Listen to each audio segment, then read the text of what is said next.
right, there we go. Can you hear me, my friend? Yes, sir. Perfect. How are you? Bro, excited.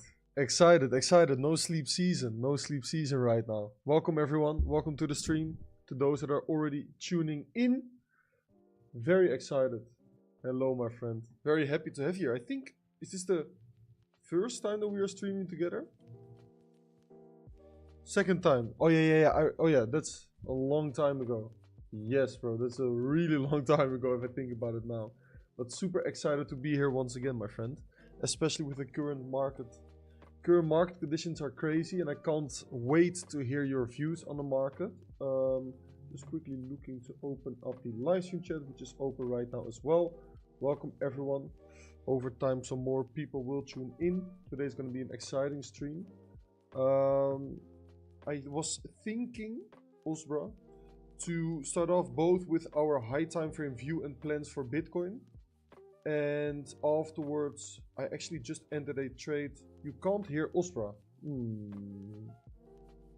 Can you guys hear Osbrah? You guys should be able to hear him. Yeah, they should be able to.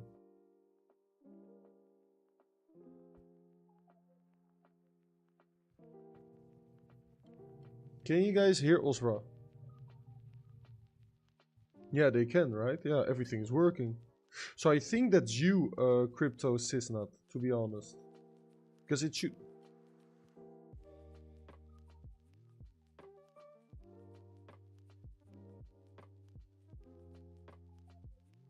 No, they should be able to hear you, because also on my Streamlabs I can clearly see your voice when you're talking. Yeah, I can clearly see it.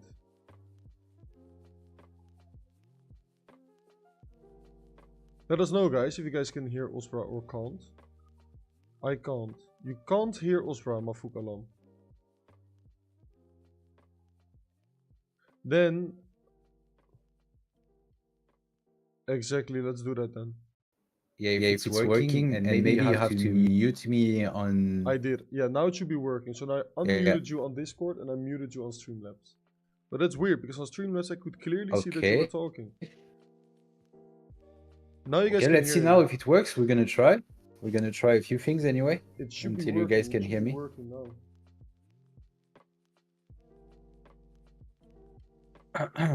Alright. I'll quickly explain my views on Bitcoin on a higher time frame, and then I would love for you to. Okay, we can. I would. Yeah. Can you see my screen actually? Yeah, right. Yeah, it's working. Okay. I'll quickly explain my view, and I would love to see yours as well, and then I will explain also my trade on Chainlink, and I would love to see if we can maybe catch some more live trades on this stream, because obviously there's a lot going on in the market. I think the coming weeks and months will be good to make a lot of money actually. Also because there's so much volatility. Hopefully. So, but I think, so right now we are making a new all-time high, which a lot of people didn't expect actually. What was funny to me is that everyone over here was talking about this break of structure to the downside, right? So a lot of people were seeing this sweep, and then they were seeing this break of structure to the downside, so everyone thought that this was a massive top signal and that we should have been going lower. But actually at the bottom the exact same thing happened. We got a very clean sweep of the low, followed by a break of structure to the upside. And this to me confirmed the bottom, right? So this break of structure over here on the daily invalidated this one, and we are now pumping towards new all-time highs. But I do think that this weekly candle close and also today's daily candle close are very important. Because preferably you really want to close above. Yesterday you can see, if we zoom in, we slightly closed above, but today preferably I really want to close this daily candle above the previous all-time high, and this weekly candle also the same thing. I want to close this weekly candle above this all-time high. If that happens, then I think we're gonna just enter some price discovery mode. And I don't know how you feel about it, but I see so many people calling for 120k, 130k. But I find it pretty difficult to really name a target for Bitcoin, because it's at the end of the day price discovery mode, you know, so it can go as high as it wants to. How do you feel about that? I feel the same. First, I completely agree. Technically, it looked super nice. The break of structure that we had at the bottom it's when I started to as well. I think many traders did the same because it's Yeah, basic market structure, right? exactly. We called for a potential bottom and the start of a new uptrend because it was pretty clean, the sweep, as you said. And the thing that is also fun, maybe you remember, but everyone was calling for 72K, Yeah, down to 68 something, previous all-time high, 69 something, and we had the front run. We went to yeah, 74, beautiful. if I'm not wrong. Yeah, you can see it Yeah, on my so we chart front here. run everyone. Yeah. Yeah, exactly. We front run everyone, myself included. Okay, it's not like making fun of Mm-hmm. other people. It just comments, and then yeah, we started the uptrend until today. We're still in the uptrend. Yeah. The thing is, I'm just surprised because the market did not offer any kind of pullback, and this Mm-hmm. is, if you look at the history of BTC, it's pretty clean on your chart right now. We don't Yeah. even need to share mine or whatever because on your chart it's pretty clean. Every time we had such a massive momentum, like a strong momentum, Mm-hmm. you can see that we had a retracement that was as violent as the uptrend. Yeah. You know, yeah. And if it looks tiny, if you look here at the Yeah, bottom, but it they looks were tiny, quite but in violent, this one as percentage well. wise, yeah, and percentage Yeah. wise, it's huge. Yeah. It's huge. So people get complacent and they think, yeah, it's over, bears, no more downside, it's up only, etc. And this is when the market catch you. Yeah. It's like when you too confident, you don't think about your fundamentals, about the basics. I should have my stop loss, I should not oversize, etc. And one day you're gonna wake up and you're gonna be like, what happened the Yeah. last night? I was sleeping and I wake up, I have nothing left. So I want to say this is awesome. We have a new all-time high, BTC, like everyone's talking about BTC, it's crazy good. But still, be careful, guys. This is very, very important to stay focused, even though you have yeah, BTC printing like that. Remember, stay rational. Altcoins are still down 50, 60, 70% Yep. down from the highs. So we're not out of the woods. The macro is still trash. Okay. We can talk about the macro after if you want, but yeah, That is just really your cup I of tea, don't want to right? be You have a the, lot of knowledge about that. yeah, it's yeah, exactly. But I don't want to be the party pooper. I just want to remind people, stay rational, stay focused, because we are closer potentially to a top than to a bottom. Yeah. So if you miss the whole thing, if you miss the whole BTC rally, it's not the time to FOMO. You know what I mean? Yeah. And considering the targets, I just keep things quite simple, and I Mm-hmm. posted a fun chart on Twitter. I said the math are saying it's either a top here or 135K or something. It's just fib extensions. If you use the Yeah. fib extensions in price discovery anyway, if someone tells you the top is going to be 200, it's going to be 150, 160, I'm sorry to be rude in your stream, but it's full of shit. Yeah. Because nobody has a clue. Nobody has a Exactly. clue where the market is going to top. Exactly. And someone that is pretending to know is just a liar or a scammer. Yeah. I So you fully just agree with that. use what you have between your hands. You just use the tools that you have at your disposal. You put the fib extensions and you have a target. You have the golden pocket right here at 111, 112, 112, and you have the one. The one is around 134, Yeah. 135. So I would say Yeah. if we keep going up, I would say yeah, 135 is in sight. Yeah. Yeah. A tool that I use instead of Fibonacci levels is it's kind of similar, right? Is standard deviations. I don't know if you're familiar with that. So you basically measure this last leg to the downside over here before you get this break of structure, and that leg gives you certain standard deviation levels. This is a tool that is being used already a lot by like a couple of traders that know the traditional markets. So futures traders like NQ, but also in gold and euro, that kind of stuff. And yeah, it's extremely effective, I must say, also on the lower time frame. And it gives you two targets, this little box over here and this extended target, -4. I think, looking at these targets over here, I think this can give me a clue of what I think could happen. So what you often see is that after this box over here gets hit, the minus and -2.5 standard deviation levels, is that this box is often causing a significant retracement. Okay? Now, Okay. if this Can happens, you show us an example, maybe, yeah, on the history? yeah, I can. Okay, let me just quickly explain on the lower time frame.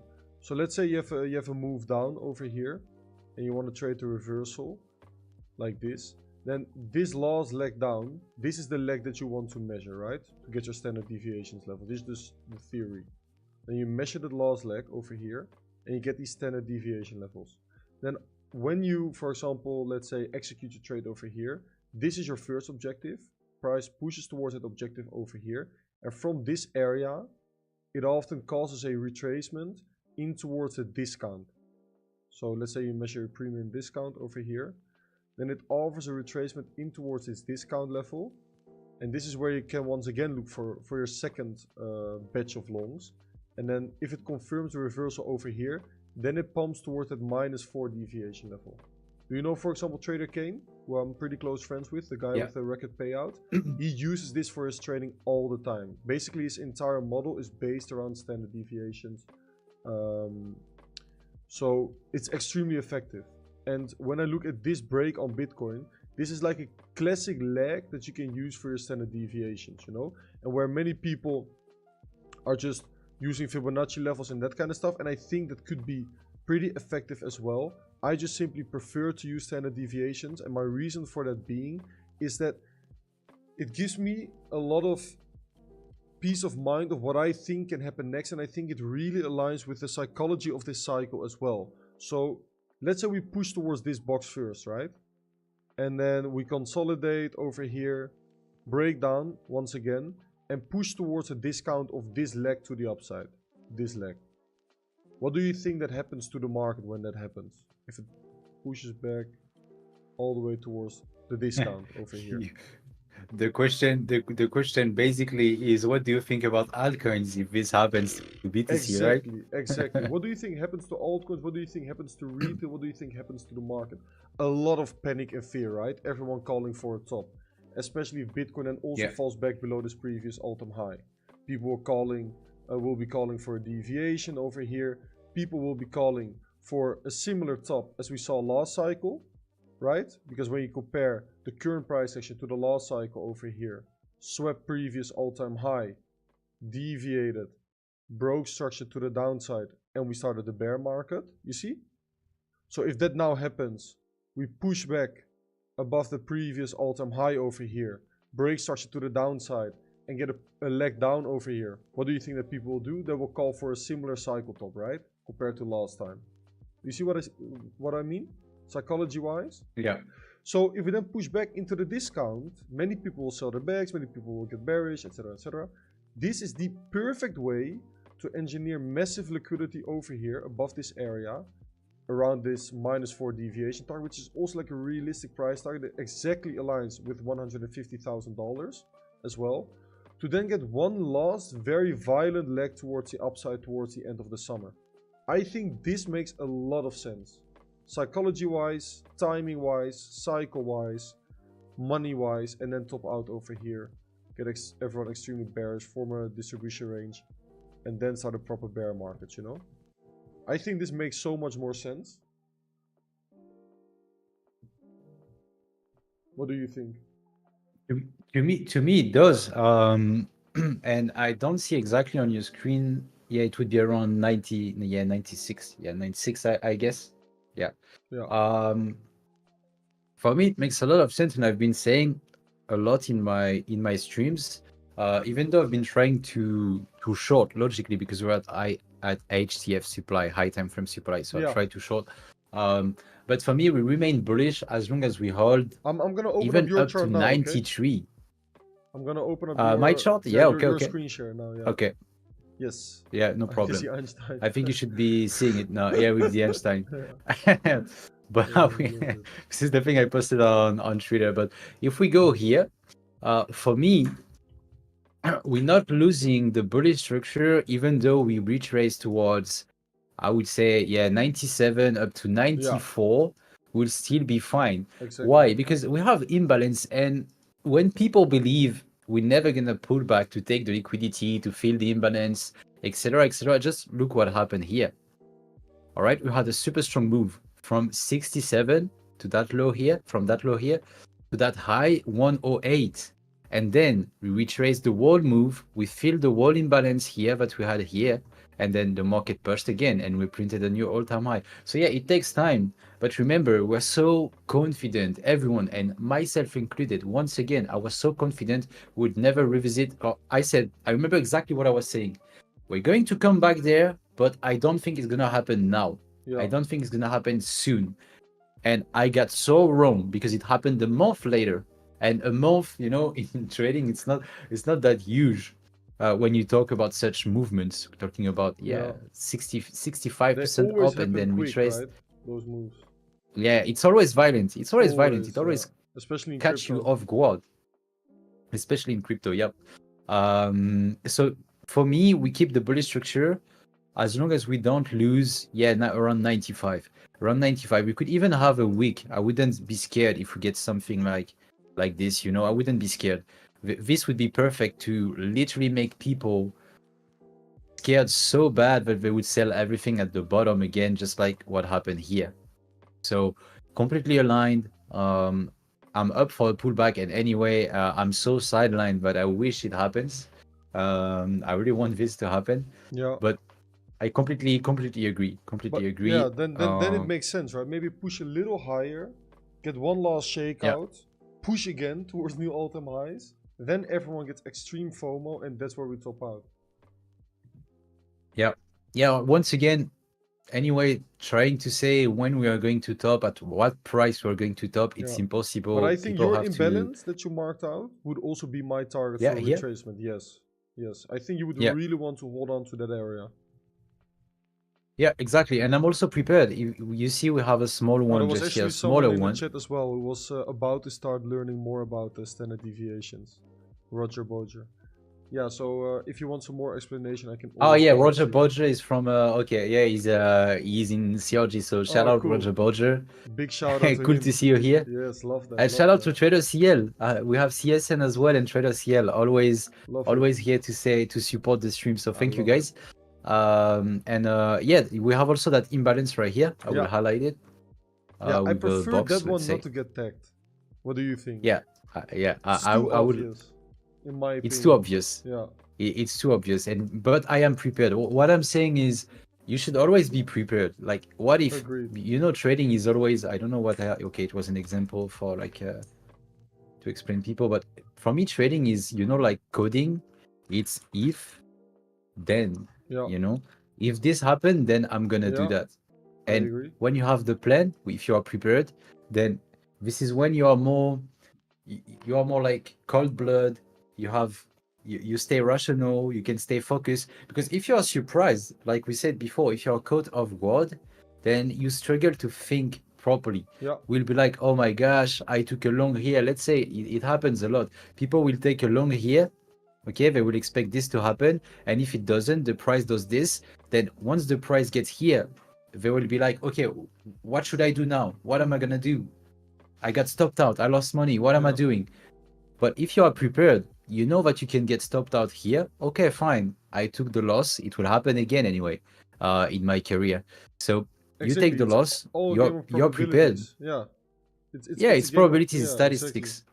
Yeah, and I know that you like statistics. I love data and statistics, but at the end of the day, the thing with data and statistics is like they don't lie, and they can give you a lot of confidence and a lot of ease. But the problem for most people is that they don't have the patience to gather the data that they need in order to like prove their profitability to themselves. Let's say, for example, I have a win rate of 66% in my case. That means that I'm still gonna lose trades 34% of the time. So if I then lose in that case, does that mean that I'm a bad trader, that it was a bad trade or bad execution? No, it was simply due to the probabilities. So whenever I lose these days, I don't care anymore. I really don't care anymore. I can lose 4 or 5 trades in a row according to my data and according to my statistics. It has happened a lot in the past. Then I also know that I can win 4, 5, 6, 7 times in a row. And because my RR is always decent, I know that over a longer period of time, I'm going to make a bunch of profit. And because I've now gathered so much data on my system that has proven my profitability and has proven my win rate over time, I really don't care if I lose, because I just blame it on the probabilities. You know, it just happens that I'm gonna be wrong a lot of the time. Actually, 34% is quite a lot, but I know that when I'm right, then my winners always exceed my losses. And I think many people forget about that quite often, and when they lose, for example, 2 or 3 times in a row, they blame it on their system or they blame it on their strategy, and they think they suck at trading. But that's actually not the case. It's just part of the probabilities. But if you flip-flop your system all the time and don't gather any data or probabilities on your system, you'll never know if your system is profitable or not. So you will always be anxious and always be scared or frustrated when you lose a trade. You see what I mean? Yeah. Yeah, and I completely agree. For example, it's a real case this month. As I said, and I'm completely open, I missed the rally. I sold too early, so I missed a big part of the rally. So the only thing I could try, risk reward wise, it just statistics again, was to try to short a potential top and capitalize on the pullback. Because for me, longing 107, considering all-time high was at 109, it was not really it was not really rewarding according to my system. So I tried to short. I took many L's, and this month, yesterday I was counting, and I think I have 40 or 45% win rate, which is quite low. Average, I would say it's around 65, you know. And this month I am around 45. Part of the game. And it's part of the game, but still, because what you said, what's important, maybe I got lucky. I caught a very good trade on Bonk, for example, with massive risk reward. Also caught nice risk reward trades on gold. So at the end of the day, I am profitable this month. Not like I would have expected, considering the rally that we had, but still, I am profitable despite having a negative win rate, like negative. I mean, being below 50%, exactly. you know? And a lot of people don't understand and grasp that. And Niklas also saying in the chat that is quite interesting. He's saying, I would rather lose a trade that was an A+ setup to my system than win a trade that I shouldn't have entered. That is the exact same with you, for example. If you were going against your system, you probably would have longed earlier. Then right now you would have made profit, but you would have went against your system, you know? Now you took a few losses, but you stuck to your system and you stuck to your strategy and you stuck to your analysis. And because it's part of the probabilities, now you lost a few trades, but it's part of the probabilities, you know? And there's going to be a lot of times where your probabilities are going to be in your favor. Right now the probabilities weren't in your favor, but that's just part of the game. As long as over a longer period of time, you'll make sure that you're going to be right more than you're going to be wrong, you know? Yeah, exactly. So that is quite exactly. And also you build confidence, like Nicolas said. Yeah, you will build confidence in your system, and as much as you grow confidence in your system, when you will see, for example, a trade that you thought about taking but you didn't take because it was not meeting all your requirements and conditions, if the trade goes on the right direction, you're not going to be frustrated, because you will be like, it's fine, because my system told me not to take it. My system protected me against 100 losses before. It's not because that one was a win, but my system is bad. No, exactly. And I still keep the faith in my system, because my system protected me before. So it's fine if it's wrong once, you know, completely fine. Yeah, 100% agree, man. Wise things being said over here. Shall I explain the link log that I entered based off data and statistics? Yeah, let's go. I always like to see your statistic things. So. Okay. There we go. Okay, so I just moved this trade actually to break even, but I entered it right before the stream actually.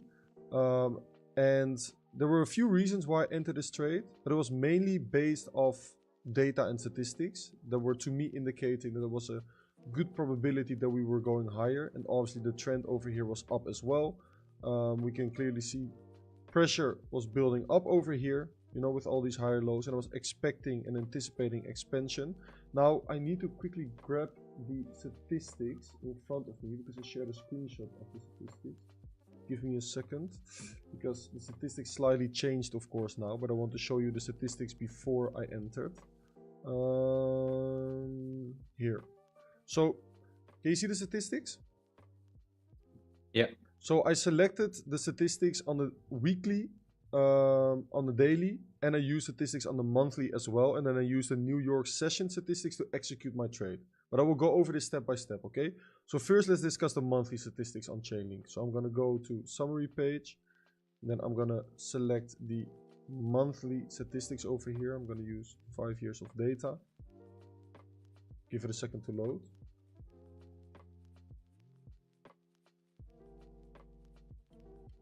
Okay, so the monthly statistics were very, very clean, as you can see, right? We can see that based off timing, there was only an 18.2% probability to take out the monthly low, which means that there was an 82% probability to hold the monthly low. What was very interesting to me is that there was an 89% probability to form a new second pivot for this month after May the 12th, which is where we have currently formed the second pivot of this month on Chainlink. So when we go to the Chainlink chart over here, we can see this is the week monthly high that I marked out, right? So we have the monthly open right over here, as you can see.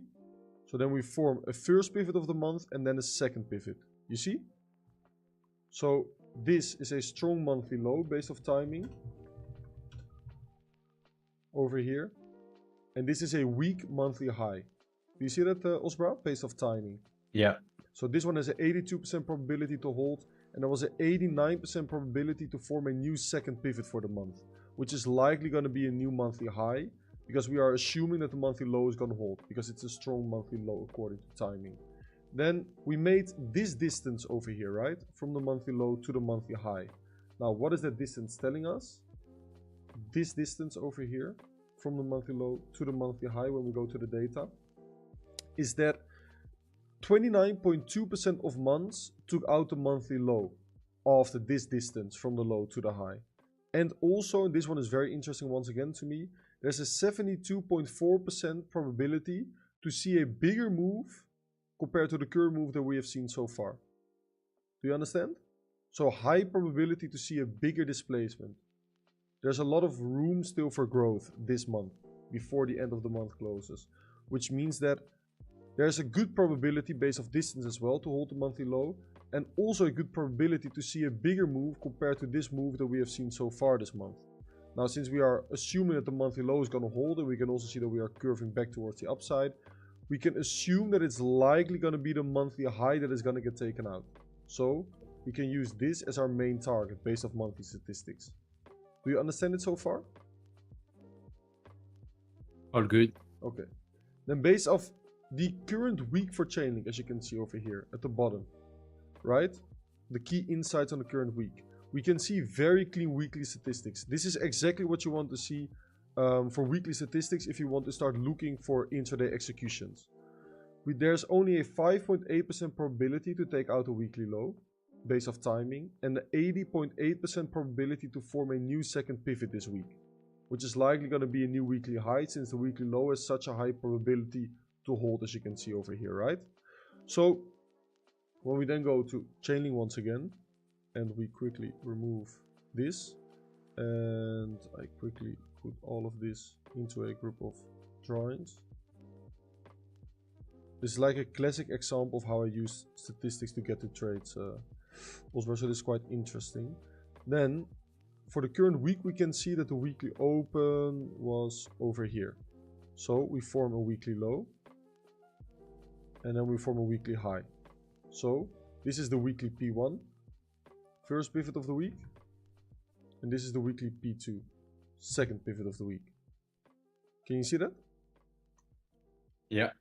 So then going back to the statistics, we can see, no, this one, there was only a 5.8% probability to take out the weekly low, aka a 95% probability to hold the weekly low based off timing, and an 80% probability to form a new second pivot this week. So I was expecting higher targets based off the timing for the current weekly candle.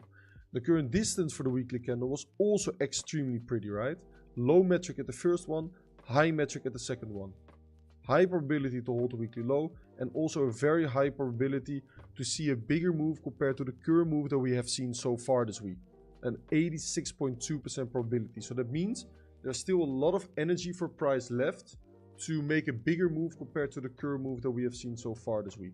So when I was entering this trade, which was over here, this was the current move that we had seen up until that point, and there was an 86% probability that we were going to see a bigger move compared to that move. So that means strong weekly low and a very weak weekly high. You see? Yeah, perfect. So this, For me, it's good. yeah, this I'm way, used to it. yeah, this way I'm basically forming a bias. But then obviously I can't look for longs over here with my stop loss all the way beneath the weekly low and then targeting new weekly highs. You see what I mean? Because that's a very shitty RR. So what I, yeah, so what I then do, is this a fucking wasp in my house? I don't know. Anyways, what I then do is I go to the daily statistics. Also the daily statistics, very clean statistics. 21% probability to take out the daily low, so an 80% probability to hold the daily low based off timing. 94% probability to form a new daily P2. 17% probability to take out the daily low based off distance. And an 80% probability to see a bigger move compared to the current move that we had seen so far this day on chaining. So what I then do is, at the point of trading this, it was trading over here. So then I go to the day and I can see, okay, where's the daily open? The daily open is over here. So we form a daily low, daily high. P1, P2. Look at the hour where we put in P2, Osbrah. This is interesting. Hour 9, you see? And remember that I told you that the hours between 6 and 10 are extremely weak hours to put in the first pivots for the day. So this, and also second pivots of the day. So this was a very, very weak daily high. So I was really assuming that the daily low was going to hold, because we made decent distance as well from the daily low to the daily high. And we had a very weak P2, a very weak daily high. So at this point, I was like, okay, monthly statistics are suggesting higher. Weekly statistics are suggesting higher. Daily statistics are giving us a very clean, strong daily low over here. And a very weak daily high over here. So now I can already move my stop loss, the invalidation, from the monthly low to the daily low. But then the RR is still shit over here. You see, it's already better, but still not that good. Obviously, if we target a proper breakout, this could already be a decent trade, right? Because we were assuming that the monthly high was going to get taken out, remember? And this is the monthly high. Do you see what I mean? So let's say we anticipate a move towards the monthly high. This could already be a potential execution. This would be this is a 3RR trade. With your stop loss below that strong daily low, targeting a breakout, targeting the monthly high. Because that is our objective according to data and statistics. But I know that when I go, and this is interesting for executions, when I go to the timing statistics on chaining, and I go to the current New York session, what I can see is that almost every single New York session puts in the first pivot for that session in between hour 12 over here and in between hour 2:14. So you see? So until 2:30 p.m. 27.12, 39, 49, 50, 60, 72, 82% of the times we put in the first pivot for the New York session during the first 2 hours. So that means when I go back to the chain link chart, we put in that first pivot for the New York session in this timing period over here. Hour 12 and hour 14. So then I was observing price action over here. And I could see that during that New York open. Oh, wait. I actually entered the trade over here. During that New York open, we swept this liquidity. Then we were seeing a local sweep of liquidity. And then I was seeing a buyback over here. So what I then did is I was anticipating this break of structure to happen. You see, because I was definitely seeing some strength of the bulls. So I was like, okay, this could potentially be that very strong first pivot for the New York session. I anticipate the daily high to get taken out. I anticipate a potential move towards this monthly high. So I'm going to give it a try over here. I'm going to look to a long chain link over here with my invalidation not beneath a monthly low, not beneath a daily low, no, below the New York session low. And this is my trade, 9 RR trade, okay? So then, right now the trade is looking like this. It's decent, it's up already 1.75 R. And literally, I can show you, as always, transparency, link long, risking 0.5 R here, looking to add more if I get confirmations. As you can see. You see how I enter the trade? This is just also for me. Yeah, it's like, pretty clean. It's pretty clean, right? So you literally do like a top-down analysis based on statistics, structure, and bias. And then you're using the New York session to get to an execution. Now, let's say, for example, we would have done this. So I go back. Let's say we would have done this. Another sweep. So I would have been stopped out, for example. Then it's still in that timing period. You see? In this strong timing period. So if it then gets bought up once again, and I see some strength of the bulls, then I can still enter a long over here and do it once again. Because the RR is so high and so strong that I can give it 2 or 3 tries even, anticipating my bias to be correct. And I only have to be right once and I will make a bunch of money. You see what I mean? As long as it's in this timing period. So in between hour 12 and in between hour 14 UTC time. Because that to me is a timing period where the New York session often tends to put in the strong first pivot for the New York session. So yeah, that is something I really wanted to share with you, because I know that you're really interested. You have a question. Ask away, my friend. No, I mean you have questions in the chat about Roger, from Roger and Ryan. Oh, sorry. You don't wait for the M5 break structure first to enter. Very, very good question, Roger. Usually I do. Usually I actually do. And I'm going to be honest, this was a very aggressive play. What I'm now waiting for, to add some more margin potentially, since we now broke structure over here, right, with a clean mark structure break, I know that if price makes a new P2 after our 15 starts, like this, that it will have an extremely high probability to hold this New York session low. And usually, Roger, I would also advise you to wait for the mark structure break. So you could have waited for this break over here, and then you could have entered literally at the retest. You see? Your RR is still very good if you do that. Your RR is still 6.15. But I just saw some momentum of the bulls. It was the New York Open. We got a bit of a New York Open dip. And I was just anticipating this move to be aggressive and to happen. And also, to be fair, I had to start streaming with Osbrah. So I was like, I can't stream and enter and share trades at the exact same time. Yeah. But usually, yes, I would suggest and advise to wait for this break over here and then enter on the retest. Or market enter afterwards. Because the stop loss is quite tight, so your RR will always be decent and will always be good, you know what I mean? Very good question, actually. Yeah, that's probably how I would usually play it as well, actually. Good afternoon, Popeye. How are you doing, big boss? Welcome to the stream. Do you have any questions? Shout out, Popeye. Yeah, shout out to Popeye, the legend. Do you have any questions about this, Osbrah? No, for me, it's quite clear. Anyway, like, so people know we've been monitoring, you've been showing me that tool quite often, and it's really, really good. I'm myself trying to learn, so if people are interested, I think soon we will be able to talk even more about it. Yeah. But yeah, it's very, very interesting, very strong if you use it well. Yeah.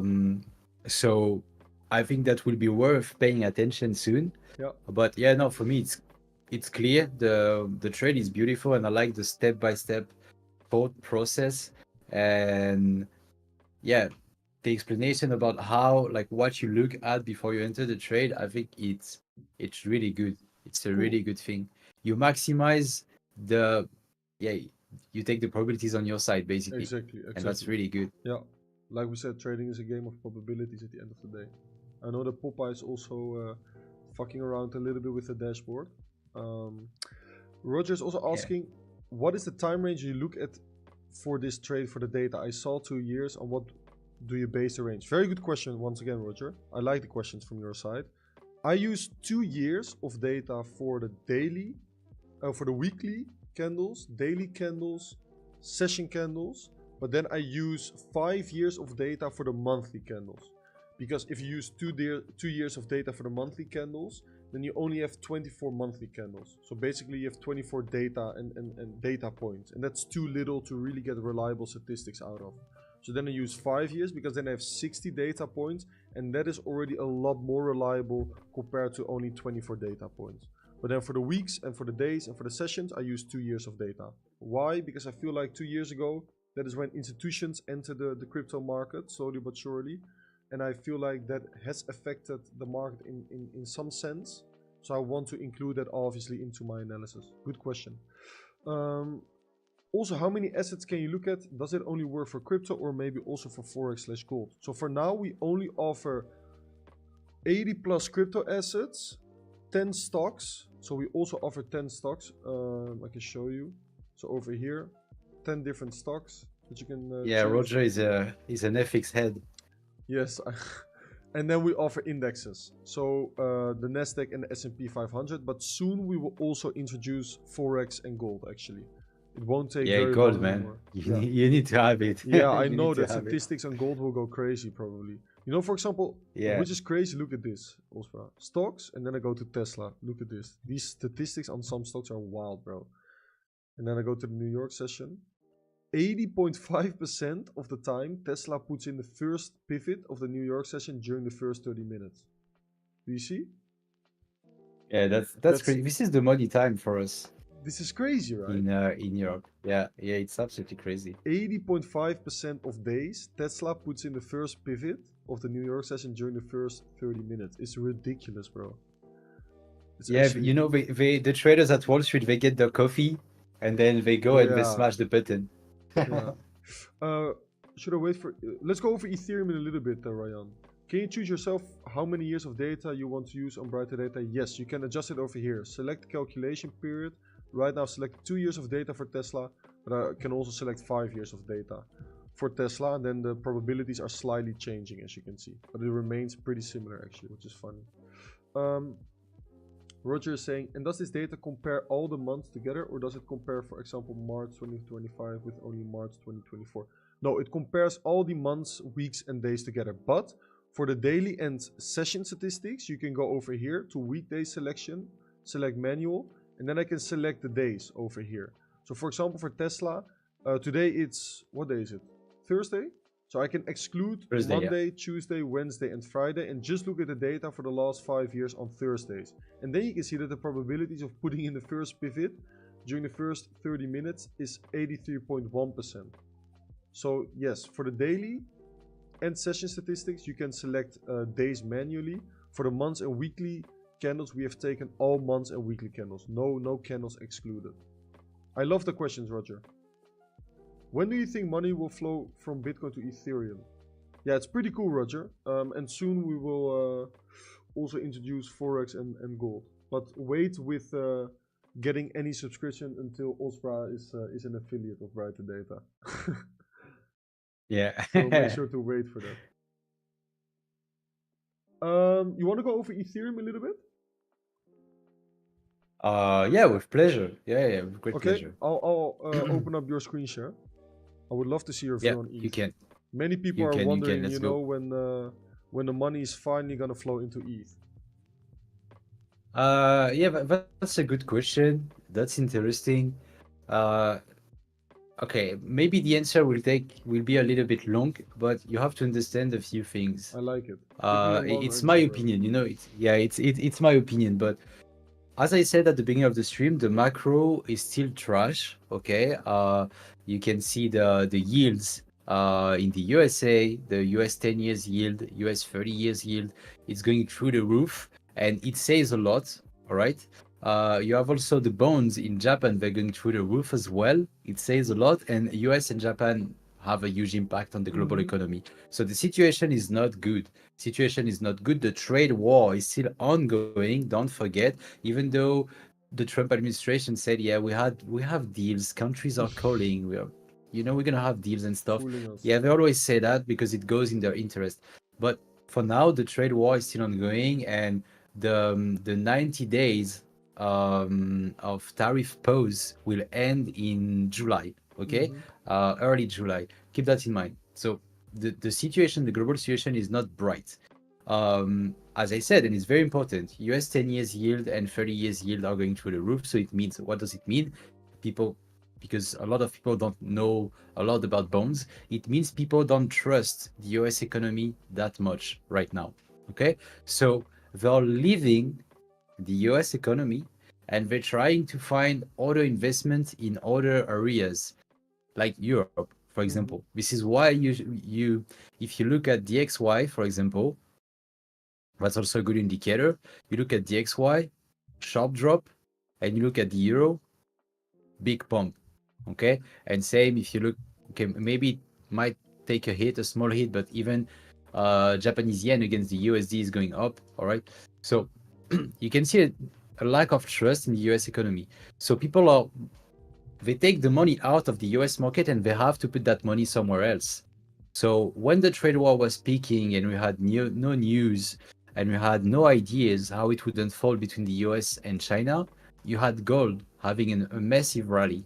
All right. I think it started, Mm-hmm. yeah, April. You see, Liberation Day, the Yeah, famous Liberation Day, always. and boom, massive push to the upside because the money was being taken out of the US stock market and put somewhere else in gold.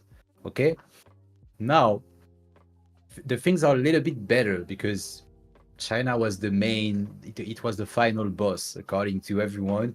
In fact, it's Europe. According to Trump, he said Europeans are more harsh than Chinese. So they're taking the money out and they have to put that money somewhere else, as I said. So that it was gold to begin with. Now it's crypto because at some point, you know how gold works. When things go bad, gold goes up. When things are better, gold goes down. This is why it cooled off a little bit. But okay, what we do with that money then? You have Bitcoin as an option. You have Bitcoin as an option. I'm saying Bitcoin and not crypto, on with purpose, on purpose. Okay, Why is because that? I'm saying Bitcoin and not crypto on Ah, okay, purpose okay, okay. But because you mean the same, or do you just mean Bitcoin in this yeah, case? yeah, I know. I want to make the separation between Bitcoin and the other crypto because nowadays institutionals are a big part of the crypto industry, Mm-hmm. whatever you like it or not. Yeah, It true. might be against the origins of crypto, the origins of Bitcoin, but nowadays institutionals play a big role. We pumped because of ETF. We pumped because the US are embracing Bitcoin and all that stuff. And I mentioned ETF. It would answer the question when the money is going to flow towards Bitcoin, towards ETF, sorry, Ethereum. Damn, ETH, ETF,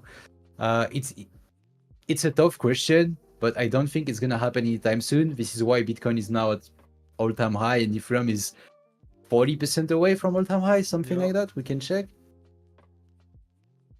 Let's check. slightly more, right? All-time high was, yeah, it was I here. think Whoa. slightly. Yeah, I think slightly more. Damn. Yeah, Yeah. yeah, Oh yeah. my gosh. But Oh. look at the past. When ETH starts moving, it also moves really fast. You know. For example, look at It moves July. really fast. Yeah, July 2021 when it started that impulse. You know, to new all-time highs. Um, July yeah. from that more to the right. Yeah, that impulse as well. But Ah, it was also, here. Yeah. yeah, that one Yeah. extremely aggressive as well. The entire one, you only get one pullback in that case. Yeah. That's true. But yeah, situations are quite different. We could also talk about it. We'd be passionate, but I wanted to say ETF are a very good indication because now the money is coming from Yeah. institutionals, and if you look at the inflows, you compare Bitcoin inflows and Ethereum inflows, there is no comparison. There is no match. There is no match. Ethereum has, like, people have no interest in ETH. The only reason Ethereum had a huge pump is because they released a very nice upgrade. Congratulations to the foundation. The upgrade was really nice, Yeah. and because of retail, because retail really enjoyed that update, and they believed Ethereum could be outperforming BTC. It's not the case, not at all. It's strong. The performance is still good, but it's absolutely not the case. It's actually very underperforming, and as long as the situation, the macro situation remains the same, you cannot have a huge inflow of capital towards Ethereum. It's not possible. Mm-hmm. It's not possible. Simply because interest rates are still high Yeah. in the USA, and the US stock, you have to understand, US stock counts for 56% maybe. I don't have the exact numbers of the global stock market. It's huge. It's huge. So the money comes from the US. As long as we stay within 4-5% range regarding the interest rates, don't expect any alt season, any Ethereum rally against BTC, nothing. Because you have to see BTC like now it's the second option when you don't want to take that much risk, but the US stock is not an option anymore because of what I explained just before, the lack of trust within the US economy. So if the US stock is not an option, okay, we have crypto, but what's safe in crypto? To be honest, what is safe in crypto? Nothing is safe beside Bitcoin. So this is why you have a huge Bitcoin pump, and the altcoin market is lagging, Ethereum is lagging, everything, and it will be. I think it's my personal opinion. As long as we don't have a quantitative easing, for people that might be new to this concept, quantitative easing basically is when they start to print a huge amount of money to support the stock market, all right, and to support the economy, etc., the growth, etc. So when if the money is going to flow towards Ethereum, I would say, according to my reading, I would say not before September. All right. And I'm not saying Ethereum is not going to pump. It might keep going up, but I don't think it's going to print a new all-time high before the end of the summer. The yeah, let's say we could have a surprise, maybe a surprise in July, if Jerome Powell announces a cut. Yeah. Maybe it will be a signal for the market, a signal for investors. But okay, they are ready to go, they are ready to print like they did in 2020, 2021. But before this happens, don't expect any kind of alt season. And don't tell me, yeah, but look, altcoins are going crazy. No, they don't. They Yeah. don't. You see, you've been talking about Link, for example. Please send link higher. This is Link all-time high, guys. All right. This is Link all-time high. An alt season is when it's not that. I know people said last year, "Oh, look, this is an alt season," and end of last year, this is alt Yeah. season. No, this is not an alt season. If you've been, Yeah. if you are It's experienced different. enough and you've been used to a lot of cycles, you know an alt season is when an altcoin, and not even one altcoin, but all at once, they print all-time high day after day, for weeks, for months. This is an alt season. All right. So don't expect anything similar until the situation gets better macro-wise. And I know a lot of traders. I mean, I don't even want to call them traders, to be honest, but say, yeah, the macro Gurus. doesn't The count. gurus. Yeah, the gurus, the macro doesn't count. Economy has no impact on the market. Blah blah blah. Unfortunately, that's not true, guys. That's not true. You have to keep in mind that the macro economy is leading. This is exactly why you had a top in 2021. Remember, because inflation was getting out of control and they had to stop. And what did they do? They paused the money printer, and boom. All right. So it was a very long answer. No, I'm no, I sorry, it like was it. very, No, very I long. like it. I like it. But I want to explain. I don't want to say, oh, don't worry, soon, next week, Ephraim is going to rally hard. You'll see. No, I don't want to be that kind of guy. I want to tell you what I think, and I want to explain why. You know, this is what I think. So I don't know your opinion. It would be nice to know your point of view. But for me, yeah, no Ethereum all-time high before, Yeah. yeah, let's say I August, think it kind September. of aligns with what we discussed at the beginning with our scenarios on Bitcoin, right? Where Bitcoin Yeah, reaches like minus 2.5 standard deviation levels and then gets an aggressive pullback. like during summer, and then at the end of summer that pullback gets bought back up, then Bitcoin pushes towards Yeah. new all-time highs once more, and then alt season kicks in, like in line with also quantitative easing and like a lot of money being printed. I think that makes a lot of sense timing wise of the cycle as well, and it could be the perfect way to end off this cycle, you know, get a proper altcoin season, make people FOMO into altcoins once it's already been pumping way too hard, and then potentially top out. I think it makes so much sense. So I actually really agree with this. I think ETH can continue higher from here, but not in a proper altcoin season just yet. I think that takes a little longer. I think that takes one more shakeout from Bitcoin and altcoins if we really want to see a proper altcoin season. So yeah, I actually agree with this view. I do agree also that high time frame Ethereum is looking bullish though on the weekly. I can quickly share my chart. Yeah, this is why I said, don't get me wrong. I'm not saying Ethereum is not going to push or whatever. It can go much higher. It can go back to 3,000 and stuff. But I'm just saying, don't expect crazy numbers. Don't expect a 3x from now on. And for the next 2-3 weeks, it's not gonna happen. Yeah. Oh, Osbrah, you're full white right now. Yeah, on YouTube it's full white. On Streamlabs it's still working, but now you're back. I'm back. Nice. Okay, good. Okay, I'll quickly show my view on ETH. I'm actually in a couple of swing longs right now, but that's irrelevant. I think the weekly looks so clean on ETH actually.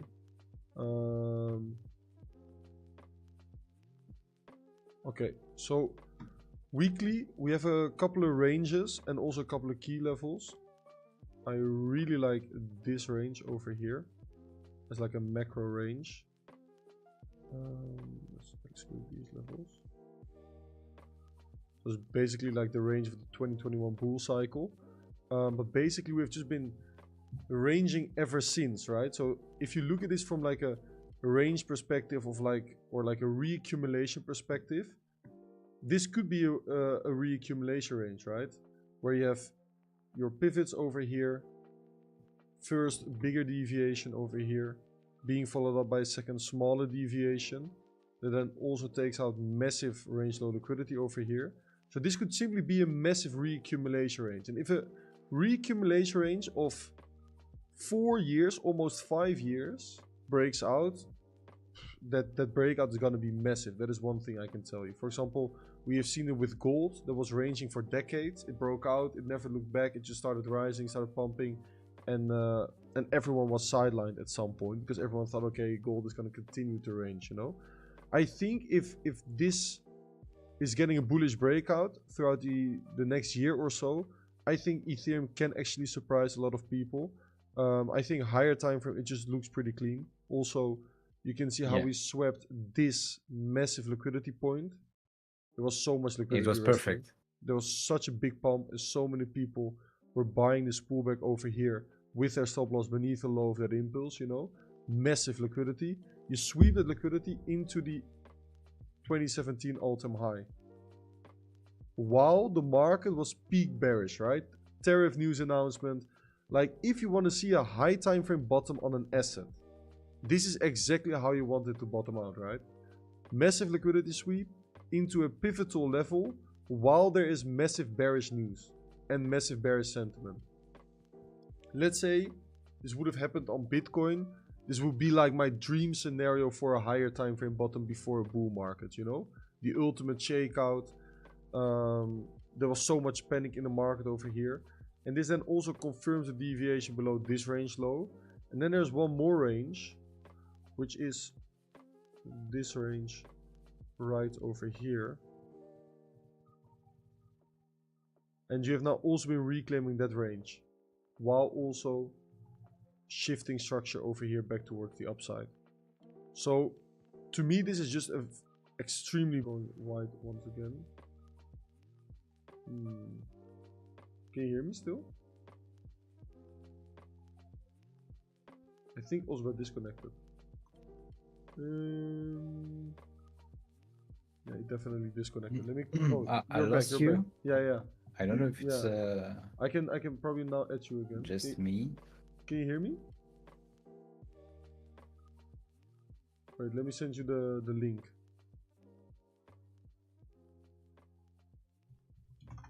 Is your internet okay?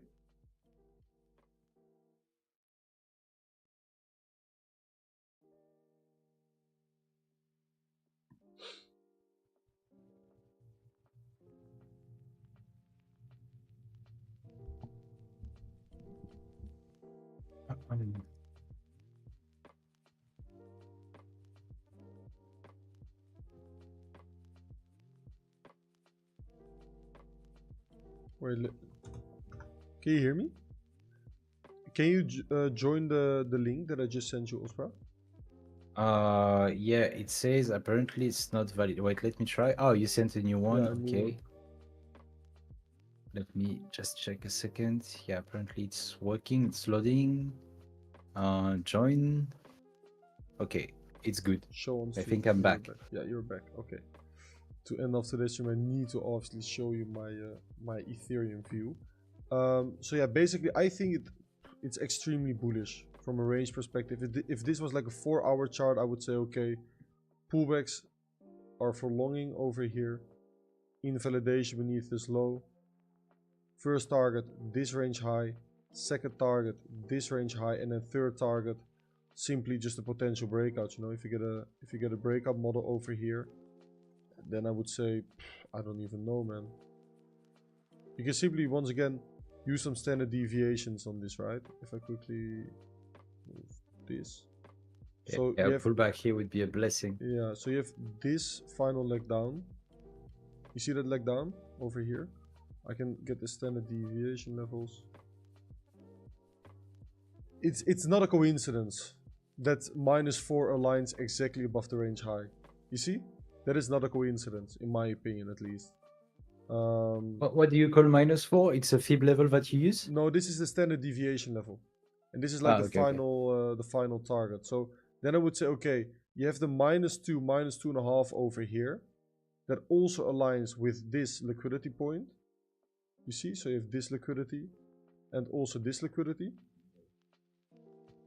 and then you have this supply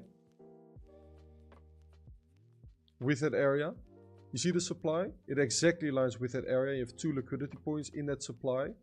So then, in my opinion, what would make sense, looking at Ethereum from this perspective, get a push into this -2, -2.5 over here, pull back into discount. So we take the discount level, into the discount. I think this is a golden buy opportunity. If you get a scenario like this, golden buy opportunity, target the range high over here, which is also where the -4 deviation level is. You see? Yeah. And this also makes sense from a range perspective, because if I flip on the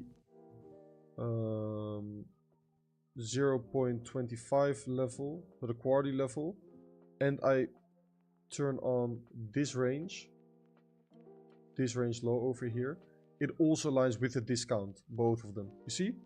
So let's say you get a push into that area over here and then a pullback, and you measure this leg over here to the upside and you get your discount. Then the discount level exactly aligns with the quarterly level of the bigger range and also with the range low of this smaller range over here. Bit of a mess right now, my chart. You have Roger asking, how do you get this standard deviation indicator? How do you get this standard deviation indicator? It's actually just the Fibonacci retracement tool. Let me quickly show you the settings that I have on mine. So I save it as a template over here, standard deviations, and these are the settings that I use. I can also send them to you, Osbrah, if you want. Yeah, I'd like to. It's extremely powerful, in my opinion.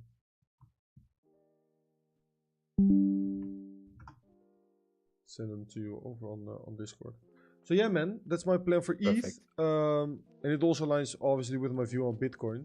I think getting a push into this -2, -2.5 aligns with Bitcoin getting a push into also the -2, -2.5. Then get an aggressive pullback throughout summer, scare people, higher low, range high, and then from there we'll see what happens. But if this target gets met, I'm out, man. I'm out, honestly. I'm just gonna enjoy my profits in that case. Yeah, completely agree, man. Completely agree. Perfect, nice that our views are aligning. I like that actually. All Yeah, right. yeah, for real. I Like think it's perfectly aligned. yeah, I think the perfect way to end off today's stream maybe, right? Or do you wanna share some Yeah. more views? Maybe it could be helpful to talk about total tree. Yeah, okay. I think it could be useful. I have something on my screen if you want to share Yeah, it. I already opened up your stream, brother. Okay. Okay.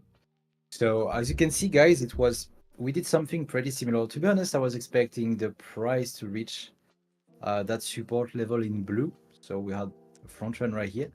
And what we've been saying on Twitter, on streams, in the Discord, everywhere, this would be very important. It would be crucial for altcoins to be flipped.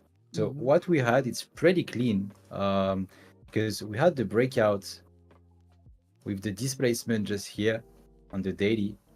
It was really nice. Yeah. Then we had the pullback just here.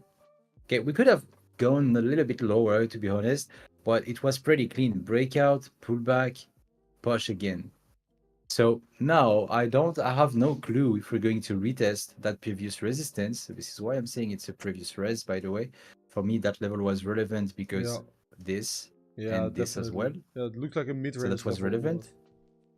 Yeah, exactly. And if you go there, it was also the top of 2022 before the huge drop. So that level was pretty relevant to me. So flipping this was a signal. So we had the pullback.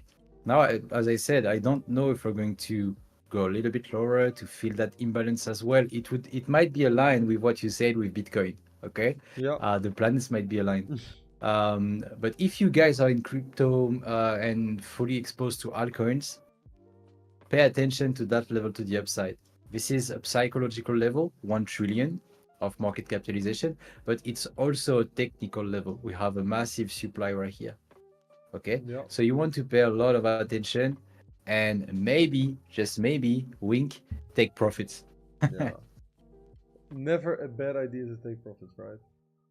Never a bad idea, especially in at such an important area that makes a lot of sense technically and psychologically. Yeah. So yeah, I just wanted to share that view about Total Tree. It also aligns with my view on Bitcoin and ETH higher time frame. So I think our views are aligning pretty well. I always like to spar about higher time frame views with other traders, and especially to see if they align. It's always nice. Yeah, definitely. Perfect. All right, then I think this is the perfect way to end off today's stream, my friend. I just wanna thank you for tuning in. I really enjoyed myself. I hope you did as well. And obviously, I hope the people that are watching the live stream also enjoyed themselves. If you guys can think of... What about you join my stream next week? Bro, I'm 100% down, man. Just let me know the day and time, and I'll make sure to be there. Yeah, we can do Friday next week if you're here, if you're available. I'm here. Okay, perfect. That's a deal. I'm also living in Amsterdam, actually, Roger. So that's funny. Anyways, guys, thank you for tuning in. Osbrah, thank you in particular. And thank you so much for the invite. I love it, man. And then I'll catch you next week on Friday on your stream. Perfect. All right. See you, everyone. Thank you for attending. Ciao, bye.